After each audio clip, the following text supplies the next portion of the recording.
Bonjour à tous. Aujourd'hui, je vais vous parler de quelque chose de très important qu'un chrétien doit absolument savoir. Ce sont les dons spirituels. On peut les retrouver dans 1 Corinthiens 12, à partir du verset 1 jusqu'au verset 11. On va lire. Pour ce qui concerne les dons spirituels, je ne veux pas, frères, que vous soyez dans l'ignorance.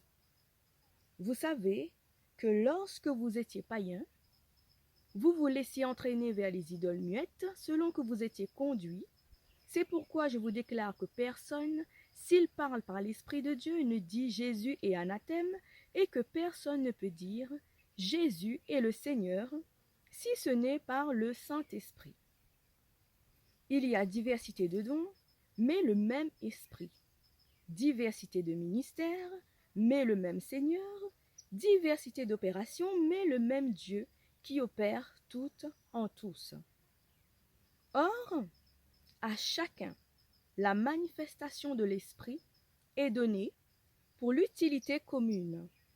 En effet, à l'un est donnée par l'Esprit une parole de sagesse, à un autre une parole de connaissance, selon le même Esprit à un autre la foi, par le même Esprit à un autre le don de guérison, par le même Esprit à un autre le don d'opérer des miracles, à un autre la prophétie, à un autre le discernement des esprits, à un autre la diversité des langues, à un autre l'interprétation des langues. Un seul et même Esprit opère toutes ces choses, les distribuant à chacun en particulier comme il veut. L'apôtre Paul nous dit que on ne doit pas être dans l'ignorance des dons spirituels. À travers le Saint-Esprit, Dieu va manifester en nous des dons spirituels. On appelle don spirituel une capacité que Dieu va nous donner que l'homme ne peut pas faire. Un don qui vient de Dieu, un don céleste. Ici, on parle bien des dons divins, des dons qui viennent de Dieu. Et l'apôtre Paul nous dit qu'un chrétien ne doit pas ignorer que ces dons existent et que ces dons, c'est pour les chrétiens.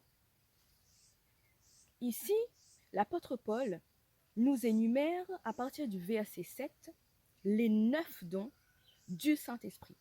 Les 9 dons que le Saint-Esprit va amener en nous quand le Saint-Esprit demeure en nous et que le fruit de l'Esprit, les 9 caractères du fruit de l'Esprit ont bien été intégrés dans notre nouvelle créature, dès notre nouvelle naissance.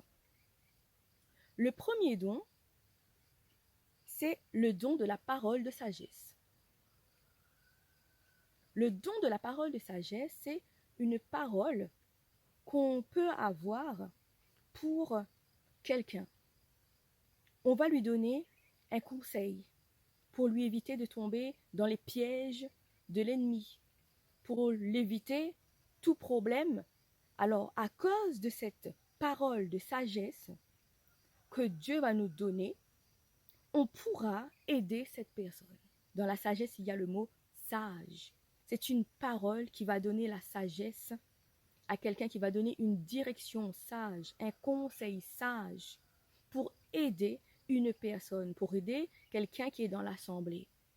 Le deuxième don, c'est le don de la parole de connaissance.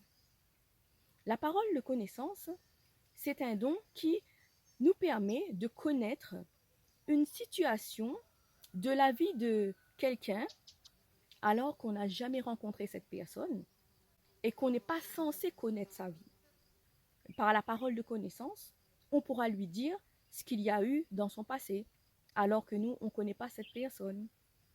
On peut aussi lui dire, lui donner des informations sur elle-même que la personne n'a jamais dit à personne, juste pour lui montrer que Dieu la connaît. Le troisième don, c'est le don de foi. Le don de foi, c'est une foi à un instant T qui est tellement profond, qui est tellement profonde, qui arrive surnaturellement et que tout d'un coup, avec ce don-là, on a la capacité de faire l'impossible. À l'instant où le don de foi agit, on peut demander l'impossible à Dieu et on voit que ce qu'on a demandé à l'instant même est exaucé, jusqu'au point de produire un miracle. Le quatrième don, c'est le don de guérison. Le don de guérison, c'est le don qui permet de guérir les malades. Donc, à travers le don de guérison, c'est là qu'on va vraiment voir que le Saint-Esprit agit, que le Seigneur Jésus agit parce que ce don permet de guérir les malades. Donc, on va prier pour un malade et à l'instant où on prie pour le malade, on va constater que le malade est guéri. Et c'est à ce moment-là qu'on pourra dire qu'on a un don de guérison. Parce que le don de guérison permet de guérir réellement un malade. Le cinquième don, c'est le don d'opérer des miracles. Donc, vous savez tous ce que c'est des miracles. Les miracles, c'est un événement que l'homme ne peut pas produire. C'est quelque chose qui est impossible à l'homme, mais qui est possible uniquement à Dieu. Quand vous avez un don de miracle, quand vous allez prier pour la personne, un miracle va se produire. Et tout le monde sera obligé de vraiment constater qu'il y a eu un miracle, parce qu'un homme ne peut pas faire aucun miracle. Seulement Dieu. Ensuite, nous avons le don de prophétie. La prophétie exhorte, édifie, encourage, fortifie quelqu'un. C'est une parole qui va donner une direction à quelqu'un ou à l'assemblée. Parce que la prophétie peut être pour une personne, mais peut être aussi pour une assemblée, pour une église entière. Le don de prophétie, c'est ce don que la personne va avoir pour recevoir les messages de Dieu directement et que cette personne pourra transmettre ce message soit à la personne concernée, soit à l'assemblée, soit aussi la prophétie peut être pour une nation, peut être aussi pour le monde. Mais c'est un don qui va permettre à la personne de voir des choses, des situations à venir que normalement un homme ne peut pas voir sur une personne ou sur une assemblée. Donc quand on a un don de prophétie, on va donner une parole qui va prendre vie, une parole vivante qui va transformer la vie soit d'une personne, soit d'une assemblée, soit d'une nation. Donc le don de prophétie, c'est vraiment une parole vivante qui s'accomplit et qui donne vraiment la transformation à quelqu'un, à une nation, à une assemblée. Le don de prophétie s'apparente un peu au don de la voyance. Donc on connaît tous le don de la voyance, mais le don de la voyance, c'est Dieu qui la donne à ses enfants. Et aujourd'hui, ce don-là, dans les églises, on ne préfère plus en parler parce qu'on attribue souvent ce don-là à Satan. Mais le Saint-Esprit, c'est l'Esprit de Dieu. Donc le don de la prophétie, c'est ça. Le don suivant, c'est le don de discernement des esprits. Ce don de discernement des esprits, c'est le don qui permet de distinguer les esprits qu'il y a soit dans la vie de la personne, dans le corps ou dans l'entourage de la personne. C'est un don spécial qu'on reçoit pour savoir quel esprit marche avec la personne dans son entourage ou qui est dans sa vie. Car il y a beaucoup d'esprits. Nous sommes dans un monde spirituel. Les esprits existent et sont réels. Mais le seul esprit que Dieu a donné, c'est le Saint-Esprit. Et à travers le Saint-Esprit, quand on reçoit ce don de discernement des esprits, on va distinguer quel est l'esprit qui se trouve dans la personne, autour d'elle, dans sa vie, et qui l'empêche d'avancer. Et c'est à ce moment-là qu'on pourra faire sa délivrance. Et quand on parle de délivrance des esprits, c'est vraiment l'exorcisme. L'exorcisme existe, c'est un don spécial que Dieu donne à ses serviteurs pour pouvoir chasser tout esprit mauvais. Ensuite, nous avons le don des diversités de langues. Ce don-là permet vraiment à la personne de parler diverses langues, soit de parler des langues humaines, des langues comme l'anglais, le français, l'allemand, alors que la personne n'a jamais appris à parler cette langue. Le premier aspect des diversités de langues, c'est de parler plusieurs langues qu'on n'a jamais appris. C'est un don. Et le deuxième aspect des diversités de langues, c'est de parler la langue du Saint-Esprit. Le parler en langue qu'on reçoit le jour du baptême du Saint-Esprit, le jour de l'effusion du Saint-Esprit, on parle en langue. On parle la langue du Saint-Esprit et aussi la langue des anges, la langue céleste. Et ce parler en langue nous permet aussi de parler directement à Dieu sans passer par personne. Donc c'est un don aussi extraordinaire, le parler en langue, et c'est vraiment le don qui va faire ressortir vraiment notre identité de chrétien. Et enfin, le dernier don, c'est le don d'interprétation des langues. Quand on parle en langue, la langue du baptême du Saint-Esprit, la langue des anges, la langue que Dieu donne à tous ses enfants, personne, normalement, n'est capable d'interpréter, de traduire, de comprendre ce que l'autre est en train de dire quand on parle en langue. On ne comprend pas. On entend seulement une langue qui sort, mais on ne comprend pas ce que ça veut dire. On ne connaît pas la signification. Mais le don d'interprétation de langue, c'est ce don que Dieu donne pour pouvoir interpréter, pour pouvoir comprendre ce que la personne qui est en train de parler en langue est en train de dire. Et cette personne pourra interpréter et traduire ce que la personne qui parle en langue est en train de dire pour l'assembler. Donc ce qu'il faut comprendre à travers les dons spirituels, c'est que ces dons sont donnés par Dieu à travers le Saint-Esprit qui demeure en nous. Et le Saint-Esprit est le seul esprit que Dieu a donné à ses enfants. Et à travers le Saint-Esprit, on reçoit des dons spirituels. Des dons. C'est Dieu qui le donne pour montrer à ses enfants qu'il est Dieu et que maintenant, ses enfants sont aussi des enfants de Dieu à travers les dons que Dieu leur donne. Donc, on peut recevoir un don ou on peut aussi recevoir plusieurs dons et on peut également recevoir la totalité des 9 dons. Donc, c'est à la volonté du Saint-Esprit. Mais on ne doit pas ignorer que ces dons existent et que ces dons sont pour nous, enfants chrétiens, et on doit manifester ces dons, surtout dans ces temps de la fin où Satan est en train vraiment de détruire, de faire des ravages dans le monde.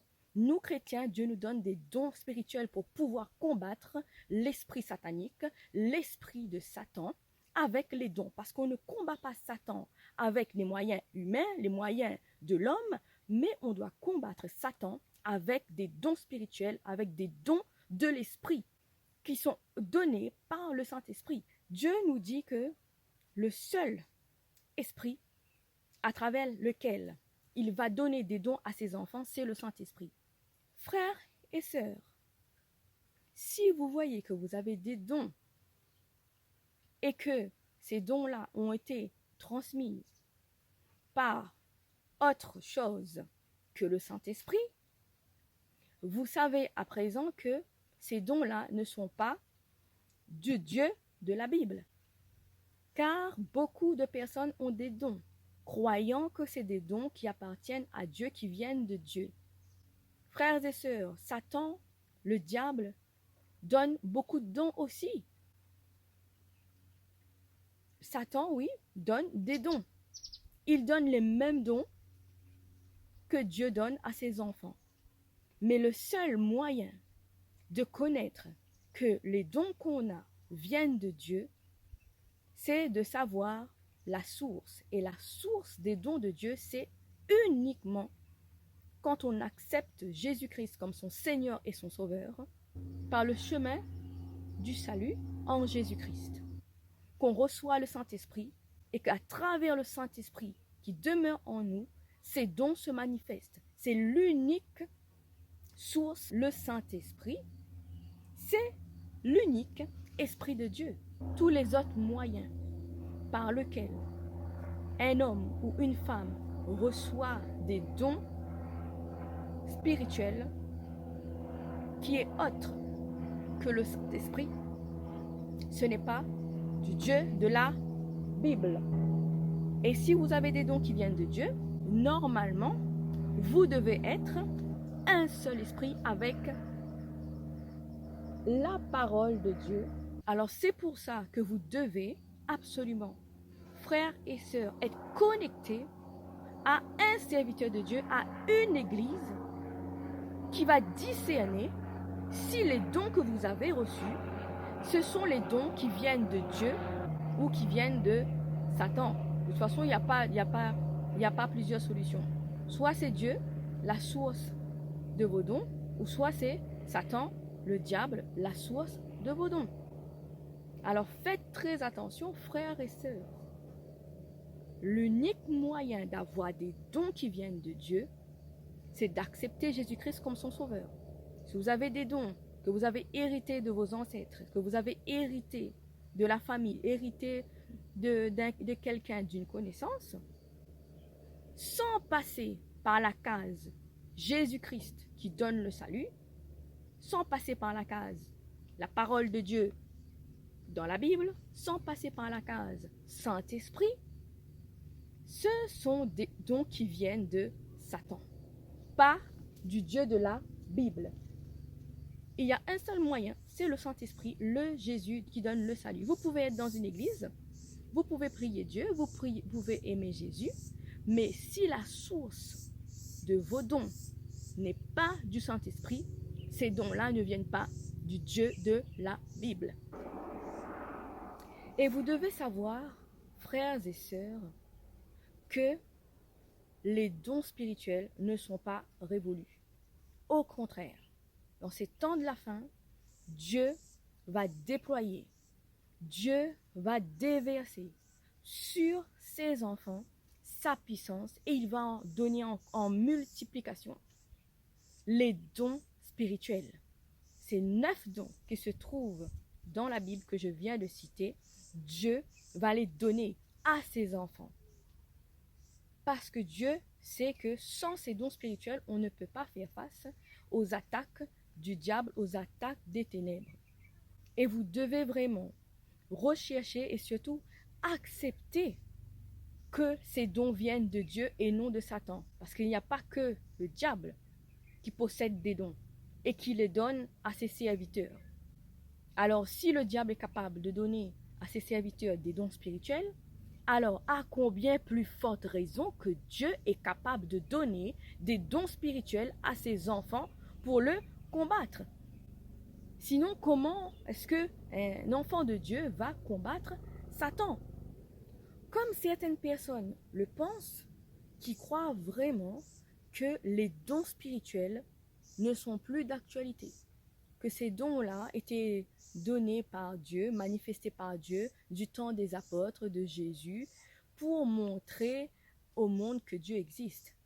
Mais aujourd'hui, comment est-ce qu'on va montrer au monde que Jésus existe?